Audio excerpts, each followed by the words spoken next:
আমার বাবা খুব সাদামাটা মানুষ, তার জীবনের বিলাসিতা নেই বললেই চলে। কিন্তু পরবর্তী সময়ে ভোজন বিলাসে আমি আমার বাবাকেও ছাড়িয়ে গেলাম।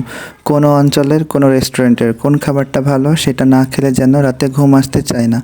সুলতান ডাইন কাচ্চি বিরিয়ানি, ওয়েস্টার্ন চিক কেক অথবা ক্রিসমাস কাপের কফি, যে কোনো নতুন ধরনের খাবার হলেই যেন খেতেই হবে। এই অল্প বয়সে আমার খাবারের প্রতি এত ঝোঁক এসেছে কেন সেটা নিজেও জানি না। ওজন বাড়ানোর জন্য কতই না চেষ্টা করলাম, তারপরেও বাড়ছে না। আসলে কি বংশগত জেনেটিক একটা ব্যাপার থাকে। আসসালামু আলাইকুম, কেমন আছেন সবাই? আশা করি ভালো আছেন। আজকের ভিডিওটা হচ্ছে পিৎজা নিয়ে। আমার পিৎজা অতটা পছন্দ না, তারপরে বন্ধুদের আবদার পিৎজা খাবে, চলে গেছিলাম সিএনবির মোড়ে হট ব্রিক্স এই পিৎজাটনে। এখানে আমি আপনাদের সাথে একটু শেয়ার করছি যখন পিৎজা বানানো ছিল। এখানে আসলে সরাসরি পিৎজা বানানো দেখা যায়, আর আপনার সামনে অর্ডারের পরে আপনার পিৎজাটা বানিয়ে দেবে। এখানে হচ্ছে ব্রেকফাস্ট। তো প্রথমে গিয়ে আমরা একটা 12 ইঞ্চির পিৎজা অর্ডার করেছিলাম, আর পিৎজাটা বানাচ্ছিল যখন চিজ মাটন সব কিছু দিচ্ছিল, আমি একটু ভিডিও করে শেয়ার করার চেষ্টা করলাম।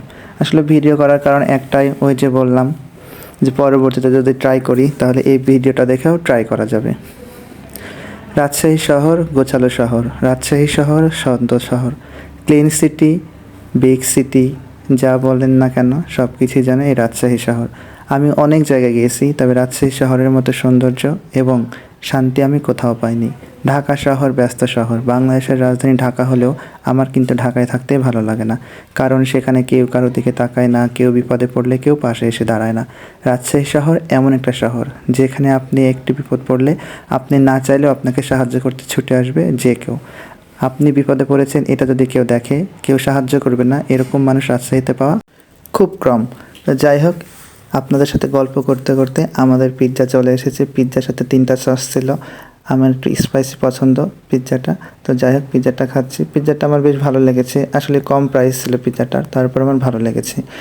5 স্টারের পিৎজা না হলেও খোলামেলা আকাশের নিচে রাতে রাস্তার পাশে দাঁড়িয়ে সরাসরি আমাদের সামনে বানিয়ে দিল যে পিৎজা, সেটা খাওয়ার কিন্তু মজাই আলাদা।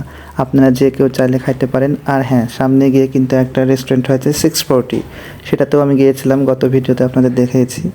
আর আজকের ভিডিওটা এই পর্যন্ত। আশা করি সবাই ভালো থাকবেন এবং লাইক কমেন্ট শেয়ার করে পাশে থাকবেন। আমাদের ছোট ছোট ভিডিওগুলো আপনাদের কাছে যেন ভালো লাগে, সেই জন্য কিন্তু এত কষ্ট করে হলেও ভিডিওটা করি।